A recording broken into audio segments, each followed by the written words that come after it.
Hello and welcome to another Mrreeeee DPS quick guide. Today we're looking at some beta content and exploring Mythic Theater of Pain. Remember, this is the beta and mechanics could be subject to change. The dungeon begins with an affront of challenges. Make sure to keep spread out throughout the fight to stop sharing searing damage and interrupt as much as possible. At low health, Desian rages and chases a random player, so prepare to kite while avoiding noxious spores on the ground. Players will be stunned randomly during the fight, and make sure to remove the Spectral Transfer's magic effect where possible. Gorchup's main mechanic to watch out for is meat hooks, which fly across the room the whole fight. You need to find the gap in the moving hooks to avoid the jagged gash debuff and oozing leftovers.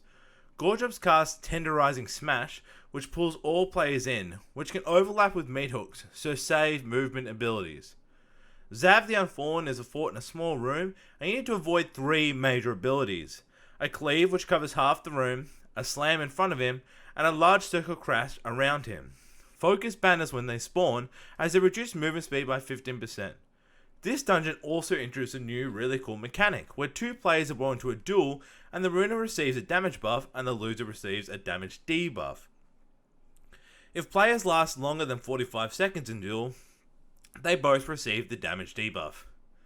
Orthorax's main mechanic is Draw Soul, which targets players throughout the fight, making you soulless.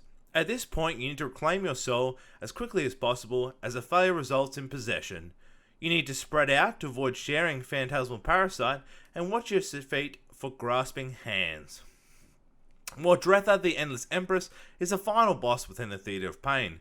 Players need to be on their toes and make sure they always place themselves the furthest point from the Grasping Rift. Spreading is important to avoid sharing manifest damage. However, on Mythic, interruptible caster adds spawn at the location of the debuff dropping. At 50%, two types of Echoes of Carnage spawn, Echo of Battle and Ghostly Charge. You need to avoid ghostly combatants fighting, or ghostly riders who charge through the boss room. This has been a Mrreeeee DPS quick guide. Please hit the like button, visit my Twitch, hit the sub button, and write any comments below to help me create a hub of information